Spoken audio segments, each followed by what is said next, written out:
Students, today we will read next question of the lesson the French Revolution, जो कि हमारे 9th class की SST की book में है। Question 7, how was the system of state in French society organise, यानी कि France के समाज में, फ्रांसीसी समाज में जो स्टेट का सिस्टम था उसको कैसे बनाया गया था। ऑर्गेनाइज का मतलब क्या, कैसे बनाया गया था। First state and second state, next है third state. First state and second state, पहला स्टेट और दूसरा state. These state consisted of clergy and nobility. इन दोनों में कौन थे, पहले फर्स्ट स्टेट में तो कौन आते थे, क्लर्जी, यानी कि जो पूजा पाठ वगैरह करते थे चर्चों में, ठीक है। और दूसरे में कौन थे, नोबेलिटी, यानी कि जो राजा या उसके रिश्तेदार, ठीक है। About 60% of land was owned by nobles, और लगभग 60% जो वो थी, जो लैंड थी वो किन के पास थी, नोबल, यानी कि बड़े लोगों के पास। द चर्च, या फिर थी वो चर्चों के पास। And other member of the third state, या फिर थर्ड स्टेट के अदर मेंबर, यानी कि 60% जो हमारी लैंड थी वो किन लोगों के पास थी, नोबल के पास वहाँ पे फ्रांस में, या फिर वो the member of the first two state that are clergy and nobility enjoy certain privilege by birth. और ये दोनों स्टेट के जो मेंबर थे ना, उनको कुछ अधिकार मिले हुए थे। प्रिविलेज का मतलब होता है विशेष अधिकार, विशेषाधिकार के लिए उनको, हाँ जी। The nobles further enjoyed feudal privilege, और नोबल्स को उससे आगे क्या मिला था, फ्यूडल, यानी कि सामंतों का जो फ्यूडल सिस्टम क्या होता है, इसमें जो उच्च वर्ग के लोग के व्यक्ति होते हैं उनको विशेष अधिकार मिले होते हैं समाज में, तो ऐसे ही मिले हुए थे। The third state comprises of big businessman, merchants, court officials, lawyers, peasants and artisans, small peasants, landless labourer and servant etcetera. Third state में ये सब व्यक्ति थे, बिजनेसमैन भी थे, बिग बिजनेसमैन भी थे, लॉयर वगैरह थे, शॉपकीपर वगैरह थे। थर्ड स्टेट में आते हैं, जो जैसे अपने यहाँ पे मिडिल क्लास है ना, ऐसे आता है lower middle class. Peasants were 90% population with very low few owner of land. और वहाँ पे ये था, जो पीजेंट थे ना, जो किसान थे, जो एक्चुअल में खेती करते थे, 90% वहाँ पे क्या थे, उनके पास ज़मीनें ही नहीं थी, ज़मीनों के मालिक नहीं थे, वो खेती तो कर रहे थे, कहने का मतलब वो भी एक टाइप से मजदूर ही थे। And only the members of the third state paid taxes, और केवल थर्ड स्टेट के ही लोग टैक्स पे करते थे, ठीक है। तो ये हो गया हमारा how was the system of state in French society organise. और नेक्स्ट है आपका, ये है आपका मैप क्वेश्चन। मैप क्वेश्चन दो कल आपको मैंने कराए थे ना, दो कराए थे ना कल, एक तो हो गया था ये, हाँ। नेक्स्ट है आपका 3 items A, B and C are shown in the given outline map of the France।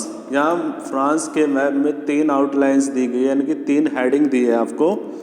Identify these item with the help of following information, और इन तीनों को आपने आइडेंटिफाई करना है हेल्प से, इन इन्फॉर्मेशन के आधार पे। राइट देयर करेक्ट नेम्स, और उनके आपने करेक्ट नेम लिखने हैं। On the lines marked on the map, map में आपको लाइन मार्क मिलेंगे वहाँ पे, ठीक है। फर्स्ट है पोर्ट रिलेटेड टू स्लेव, यानी कि ऐसा समुद्री पत्तन या समुद्री बंदरगाह जहाँ पे स्लेव ट्रेड होता था, जैसे कल क्या था ना बोर्डियोक्स, तो ऐसे ही यहाँ पे ये दूसरा बोला गया है, क्योंकि यहाँ पे जो मार्क किया हुआ ना वो दूसरा स्थान किया गया है, पोर्ट, ठीक है। नेक्स्ट है AP centre of main panic movement, और मेन पैनिक मूवमेंट का जो एपी सेंटर था वो भी मार्क किया गया है इन्होंने भी, ये भी आपका दूसरा वो दूसरी जगह कर रखी है कल वाले से।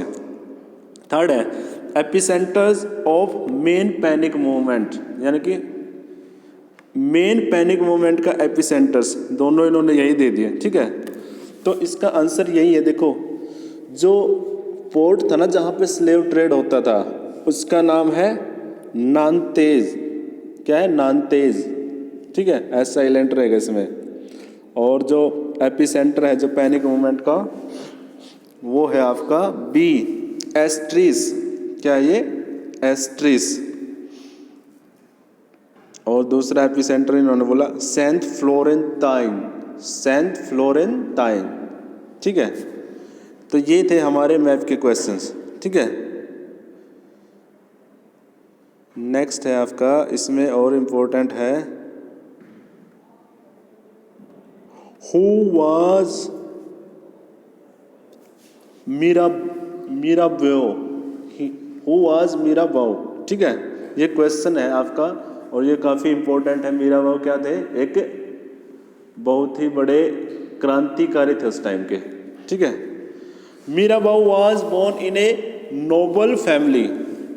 फ्रांसीसी क्रांति में बहुत बड़े क्रांतिकार थे वो एक नोबल फैमिली में यानी कि उच्च घराने में पैदा हुए थे। And but was convince of the need of do away with the feudal privilege. लेकिन उनके दिमाग में ये विचार था कि जो है ना फ्यूडल प्रिविलेज दिया गया यानी कि उच्च अधिकार वाले जो विशेष अधिकार दिया है ना, तो वो नहीं मिलने चाहिए हमें। ठीक है, वो उनके विपरीत थे कि भाई ऐसा नहीं होना चाहिए समाज में कि ये उच्च वर्ग का है, ये नीचे वर्ग का। ठीक है, हालांकि मीराबाऊ था तो कहाँ का?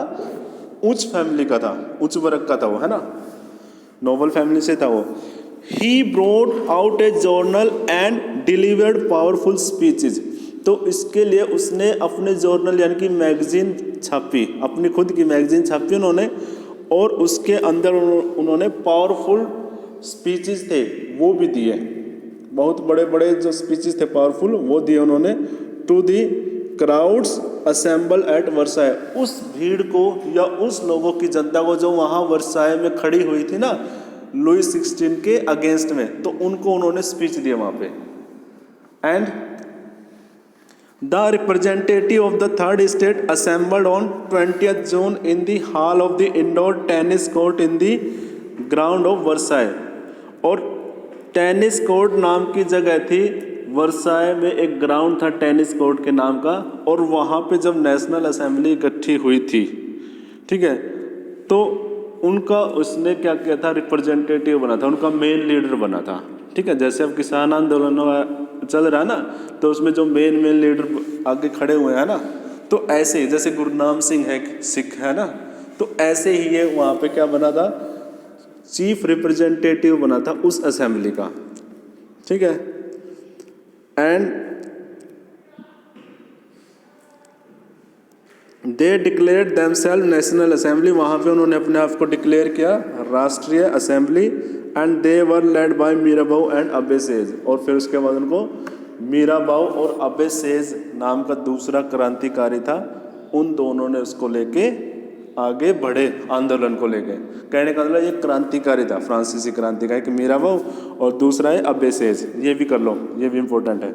नेक्स्ट क्वेश्चन है हु वाज अब्बे सेज। अब्बे सेज, अब्बे says was prominent member of national assembly. वो क्या था? नेशनल असेंबली का एक महत्वपूर्ण मेंबर यानी कि वो था, सदस्य था। ठीक है, originally he was a priest. और ओरिजिनल तो वो भी प्रिस्ट था। जैसे मीराबाऊ कौन था? नोबल फैमिली से था। अब्बे सेज का कौन सी फैमिली से था? क्लर्जी वाली फैमिली से, प्रिस्ट था। And he wrote an influential pamphlet. और उसने ना बहुत ही प्रभावशाली पैम्पलेट क्या होता है? जैसे पोस्टर वगैरह में दिख के नहीं भेजते कुछ लोगों को आंदोलित करने के लिए, तो ऐसे लिखा उसने, व्हाट इज थर्ड स्टेट। और उसने बताया कि थर्ड स्टेट क्या है। The representative of third state assemble on 20 जून। तो यहाँ पे जो रिप्रेजेंटेटिव इकट्ठे हुए थे थर्ड स्टेट के जितने भी मेंबर थे, चीफ लीडर, वहाँ पे on the hall of the indoor tennis court in the ground of Versailles, they declared themselves national assembly and they were led by Mirabeau and Abbe Sieyes. मतलब last वाले इसमें दोनों line same ही है, सिर्फ आपने ये ध्यान रखना मीराबाऊ तो कौन सी फैमिली से था? नोबल फैमिली से था। और ये जो अब्बे सेज था ये कौन सी से था? प्रिस्ट से। तो ये 4 क्वेश्चन आपके हो गए और 3 मार्क्स के क्वेश्चन आपके यही इनफ है। ठीक है, और बाकी जो आपके NCERT वाले हैं और ये